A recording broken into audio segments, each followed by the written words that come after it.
কার্তিকের মেঘ ভেসে যায়, দুই পা স্নিগ্ধ করে প্রান্তরের ঘাস। উঁচু উঁচু গাছের অস্পষ্ট কথা কি যেন অন্তিম সূত্র নিয়ে, বাকিটুকু অবিরল গাছের বাতাস।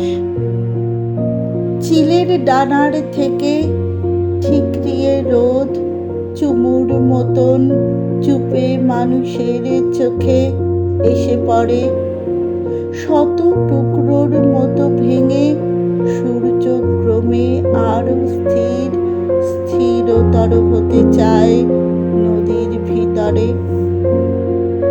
লাল নীল হলদে সাদা কমলা পালকের মাছরাঙা চিহ্ন হয়ে চুপে উড়ে এসে দুই অন্ধ সমুদ্রের মাঝখানে কতটুকু রৌদ্র বিন্দু আছে দেখাতে চেয়েছে ভালোবেসে।